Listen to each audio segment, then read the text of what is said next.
People acting.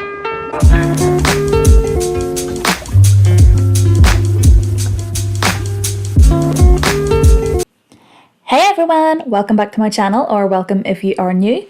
My name is Amy Gedden and I make Sims videos here on YouTube. In today's video I decided to do the wheel spin build challenge. So if you haven't seen this before, it's basically where you have a load of different wheels with information. You spin those wheels and use the things that you're given to build a house. So the build that I ended up with is shown here on screen and I'm super pleased with it and think it's super cute. So if you want to see what wheels I got to design this build, then keep watching. In this challenge I was inspired by Lil Simsy. I believe she was maybe the first person to do this. At least she's the first person I saw doing it, and the wheels that I used are actually the same ones that she used in her video. So I will have her video linked down below so you can see what my inspiration was. The wheels that I did were for lot size, budget, number of Sims living in the house, the style, the colour scheme, pack limitations and a funky room. They were all the wheels that Little Simsy herself had done. And I also decided to add in a wheel for whether or not I could use custom content. So for the actual build part of this video, I recorded it several months ago and I'm only doing the voiceover for it now. So the voiceover for the actual wheel spins is one that was recorded several months ago, so if there are differences in the sound quality and things, I do apologise for that. But what can you do? I didn't want to just scrap the whole video just because it was a few months old or whatever. I really hope you guys enjoy and we'll get into the wheel spin. So first up, we will go for lot size. So let's spin the wheel and see what we get.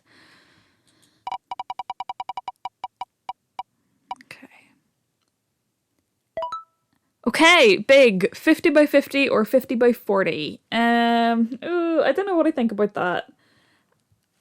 It's good in some ways because it means that I have a lot of space to work with, but it also means I have a lot of space to fill up, so it could end up being really awkward to fill. So hopefully I don't get like a 2-sim house or something, because building a massive house for 2 Sims would be way more difficult. So yeah, here's hoping. Next up we have our budget. So this is basically the maximum budget that I'm going to have for making this house. So it can be making a starter home, which is 20k. Really don't want to get that because making a 20k starter home on a really big lot would just look so weird. So hoping not that one. Next up would be 35k, 50k, 75k or 100k. So let's spin the wheel and see what we get.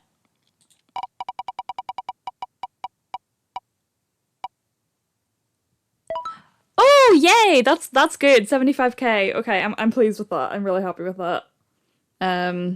Yeah, that means I'll have a lot of stuff to work with. Cool. Nice. Okay. Next up is the number of Sims. So this is going to be how many Sims I need to build this house for. So as I said already, I really don't want 1 or 2 Sims, but I can make it work if it is. So let's see. Fingers crossed. I would quite like 8. Okay, 6. That's good. I would have liked to do an 8 Sim house just because I really enjoy building them. But yeah, 6 Sims is still, it's a good, that's a good amount of Sims to make a big house for. So I'm happy with that. Next up we have the style. So this is the architectural style that needs to be used. So we have colonial, ranch, mid-century, Victorian, modern, Mediterranean, craftsman. They're the ones Lil Simsy did, and I also added in townhouse, meaning like a British style townhouse. So some of these, I'm gonna be honest, I don't really know what it means. Well, I know what it means, but like colonial houses, we don't really have them here in Northern Ireland, so I'm just not as good at making them. Like a craftsman, the same with that. So certain styles, if I get those, I'll have to do a bit of Googling beforehand to get some inspiration, but I don't mind what I get. Any of them will be fun. So yeah, let's see what we get.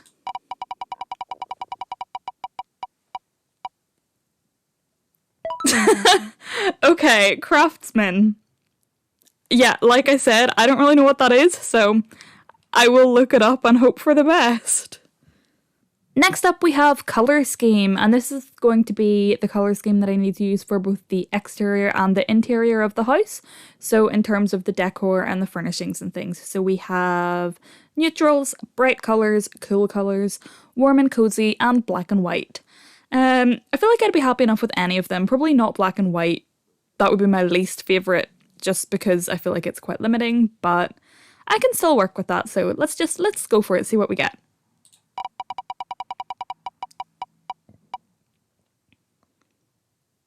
Okay, neutrals. I was so close to black and white there. I was like, oh, please no.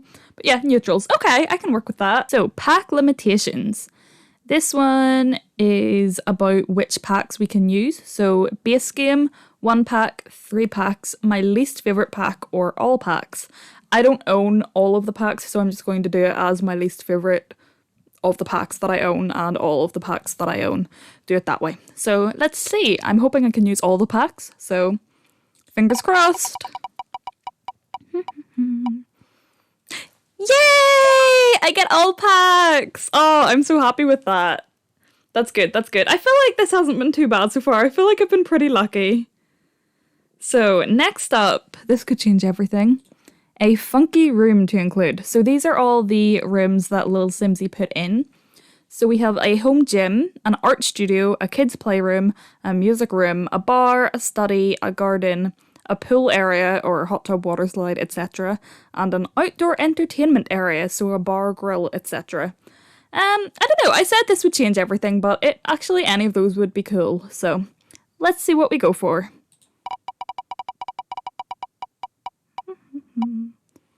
Ooh, a bar! Okay. That's actually a super fun room for me to get because a lot of these are things that I would normally include in my builds anyway, especially if it was a bigger build. So things like a garden and a study and a home gym, I would tend to include those anyway. But a bar is something that I never would include. I would maybe have it on a patio or in a dining room, but never just on its own as a dedicated room. So I like that. That's going to be really fun. I'm excited. The last one that I'm going to use is whether I can use custom content or not. So I have the option of lots, which is basically as much custom content as I want, none, so just in-game items, or that I can use just a few pieces of custom content. So let's spin the wheel and see what we get.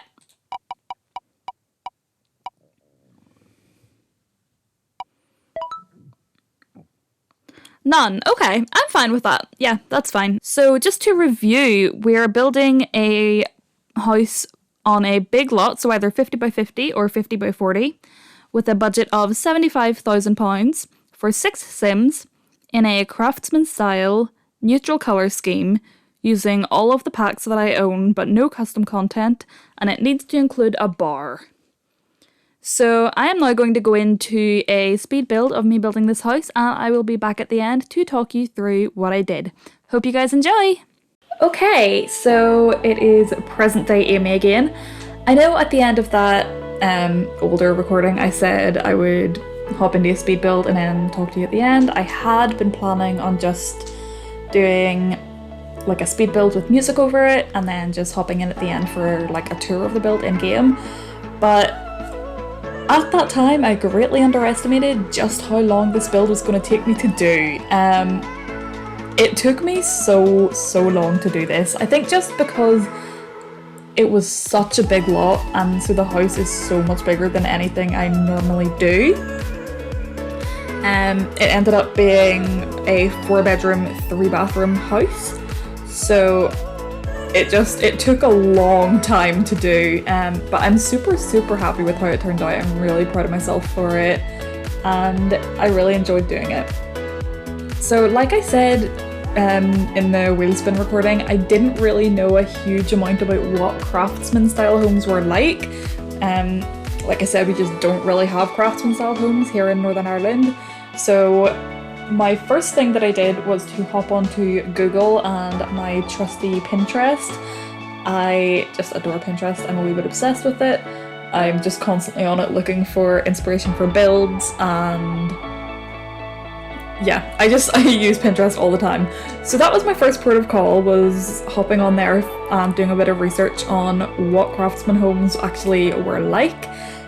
So the things I found that seemed to be kind of essential for me to include were like dormers and eaves, exposed beams, a large porch with steps up to it, that was a really big one, and also having a lot of exposed stonework for columns and foundations, and also lots of wood. So that's why I ended up using the columns and foundations from Seasons. I thought they worked really well for it. And I'm really happy with how it turns out. I think it looks like the craftsman homes that I was looking at online, but I don't know, if you know about craftsman homes, if you have them in your area or whatever, let me know. Do you think it did a good job? Does it actually look like a craftsman home?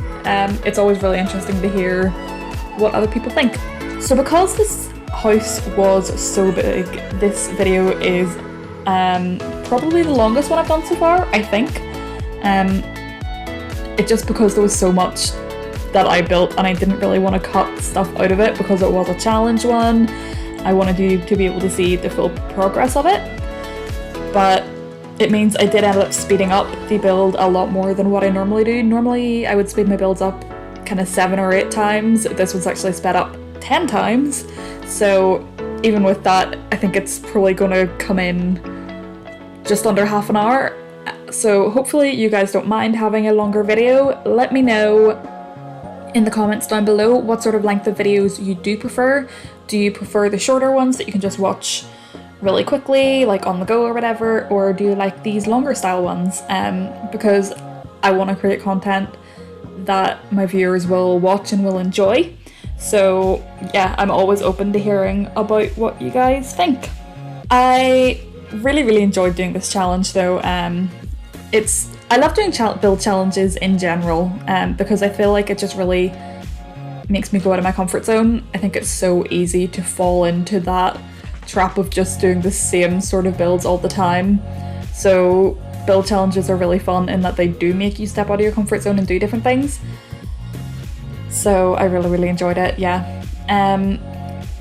I did struggle with this one a lot because I am not a neutrals type of person. When I first did the wheel spins, I was like, oh, neutrals, yeah, that's fine, that's gonna be so easy, but I kind of forgot about the fact that I am like a little bit obsessed with colour. I just put colour in all my builds and I just want everything to be bright and colourful and pretty, so doing a build that was only neutrals, I actually found so difficult, and so many of like my favourite items that I would just automatically use and wanted to use, I went for and was like, oh crap, I can't use these are way too bright and way too colourful. I think I did an okay job, but I'm admitting it now. Not all of these rooms are neutral. I tried my best, but in my head, doing like a very pale pastel colour is the same as a neutral. So like one of the bedrooms upstairs is like a very pale blue and there's a very pale pink, and I personally interpret that as being neutral, but I know there's other people who wouldn't. So yeah, give me that one. I tried my best, but I know I maybe didn't fully stick to the neutral colour scheme, but I think I did pretty good. So yeah, I think it's all okay.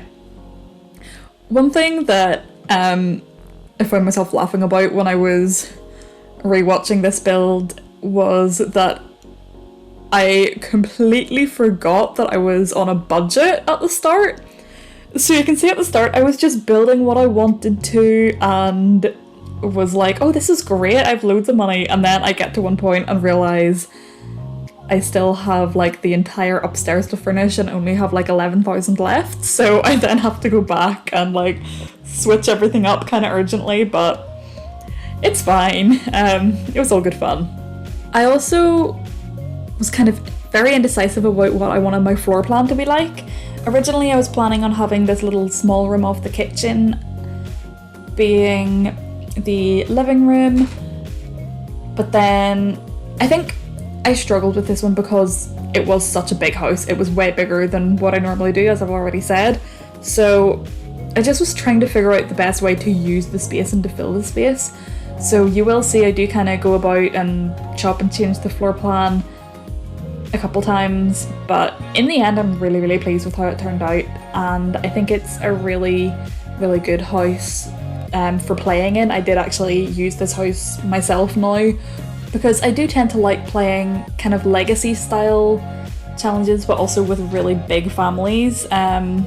So I tend to have families with like 3 or 4 kids each, so having big family homes like this is super helpful for me. So I did play in this house with one of my families, but one thing I did have to do, well, I didn't have to, but I wanted to, was I went in and ended up changing a lot of the colours of it to make it a bit brighter. Just because, like I said, I love colour and I love playing in houses that have colour, so I went in, changed a few swatches, added a few different things, just to liven it up a bit and make it a little brighter and more colourful. I had been considering having that kind of corner of that living area as a kind of study area with the little desk and just a sofa to sit on, and using a bookshelf as a divider, but I decided against that just because I felt like it didn't really fit the space. I don't know, it just didn't really work for me. I love doing that, I've done that in previous builds, but it just wasn't really giving me the look that I wanted to, so I ended up just making the living room, or well, not the living room, making that bigger room kind of an open plan, open concept living, kitchen, dining, and then making the smaller room the study, which I think makes a lot more sense as well, because if you were working or whatever, you wouldn't want to be out in the main room with everyone else. You would want to have a bit of peace and quiet. So that's why I swapped them around, and I think it ended up working really, really well. A lot of the time when I'm building my houses, I tend to kind of come up with a storyline for the family who would live there while I build.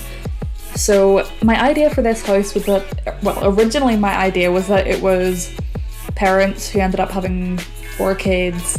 I was planning on having a teenager, a child, and then 2 toddlers, because I just love doing toddler bedrooms. And so I kind of felt like maybe one of the parents worked from home, that's why they had the study there, and they like being very kind of social and hosting parties and things, but because they have the 4 kids, it's gotten a bit awkward, so for that reason they have the kind of family area on one side of the house, and then the other side of the house is our more kind of formal party area. So there's a formal living room on the left side of the house, which then leads on to the bar.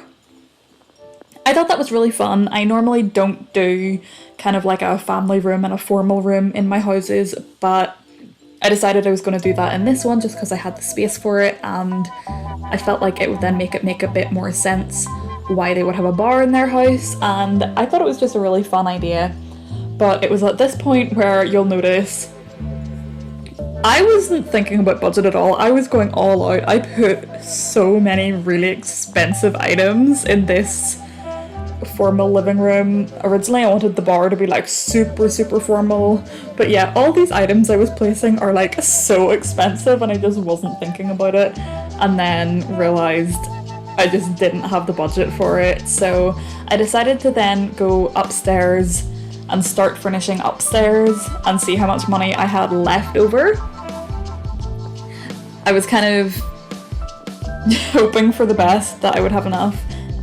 I knew that I wanted to have an ensuite for the parents' room and then a family bathroom upstairs, but I didn't know if I would have the budget for that. So you can see I'll build a wall between where the 2 bathrooms would be, but I only furnish the hall bathroom and leave the ensuite until the end. So I was kind of like, well, if I have budget left for it, I'll do that, but if not, it's fine. But yeah, it means you'll see me, I'm going around deleting as many objects as I can to get a bit more money back, and also kind of swapping out things. So there's, in the study I had 3 paintings, I swapped it out for just 1 painting, and I changed the kind of some of the bath and shower stuff that I had. It was at this point I also decided that sadly I wouldn't be able to have a toddler bedroom, because if I have a toddler room it means I would need to buy all the extra toddler stuff, so like I'd need to have toddler potties, I would need to have high chairs and all of the toddler toys and things, and I was like, do you know what? Much and all as I love doing that, it would be way cheaper if I just make the other bedroom just a standard double room, so I decided to make it just a room, either maybe the grandparents live with them or just a guest room or whatever. So that's what I ended up doing. The bedroom that I did for the teen, well, the teen and the child's bedroom, both of them I struggled a lot to choose beds that I liked because I just found it really difficult to find something that was neutral but still cute. So the teen room, I ended up going for an eco lifestyle bed, I believe, that kind of had a slight splash, just like a splash of colour with one yellow pillow, and then I also then brought that colour into the rug and the curtains. So yeah, I did kind of fail the neutral brief in that one, but if you've watched any of my previous videos, you probably know by now yellow is my favourite colour. I'm obsessed with yellow. I just find myself incapable of getting through a build without putting yellow objects in it. So I tried my best. I didn't do an entire yellow room. I didn't do an entire yellow build like I just did. I just had a couple of like pops of colour here and there. So I think I did okay. I love what I did for the kids' room. I think it's really, really cute. I gave them this bed that was mostly grey with a little bit of pink on it, and then just like a very pastel pink wall, and also gave them a little art table in the corner. And I just love the idea of this little kid who's maybe really into art, just like sitting in their room doing art. I just thought that was such a cute idea, and I used the little cloud light in there as well. I think that cloud lamp is just so cute. I love it. Yeah, it's just really nice. So if you remember from the wheel spins, I had to do a funky room, which was a bar, and I really had no idea how to go about that because I never put a bar as a room in my houses. A lot of my houses I'll maybe have a bar in, especially if I want the sim to go down the chef career path, because obviously you need to learn mixology. But I tend to just kind of shove a bar like in a dining room or in a kitchen or like in a random corner of the living room or whatever. I never give it its own dedicated space. Even when I'm playing with sims who are like master mixologists, I just never give them a bar as a dedicated room. And I don't know why, because it's a really cool idea. I think this build is going to make me want to do that a bit more. But yeah, so it meant I really didn't know what to do. So in the end, I kind of put the little bar with a chalkboard behind it with some kind of drinks on it, like drink recipes and things. And then I put a sofa and a dance floor because I figured, you know, well, if these sims are anything like me, after you have a couple of glasses of juice, you're gonna wanna get down and boogie. So give them a wee dance floor. Why not? So at this point, I had pretty much finished the inside of the house, and I had kind of just under 4,000 simoleons left for the outside, which is really not a lot. Normally I wouldn't worry about it at all, and I would just use debug plants to do landscaping, but because this challenge had a set budget, I didn't want to use debug landscaping because it just felt a bit cheaty to me. Like, you have a budget, I should try and stick to it. So I did some very, very basic landscaping. I had like a couple of trees and some shrubs just kind of going up to the house, but it meant the actual garden of the house is non-existent. It's basically like a big house in a field. I don't know, maybe it's like a new build and they're still working on their garden. We'll go for that. But yeah, I would have loved to have like a pool or some swings and monkey bars for the kids, but I just couldn't afford it. But I kind of go around and try and delete a couple more things to get anything at all. So I end up getting, I think, like a bike and like some water balloons and stuff. So there is some things they can do outside, but not a huge amount. But we're pretty much done with the build now. I'm just going to hop into some screenshots. Thank you guys so much for watching. I really appreciate it. If you enjoyed this video, give me a thumbs up, leave me a comment down below, let me know what you think of it, and share it with all your friends. If you aren't subscribed to me yet and you would like to be, hit that subscribe button and press the notification bell so that you never miss an upload from me, and I will speak to you all soon. Bye, stay magical.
People acting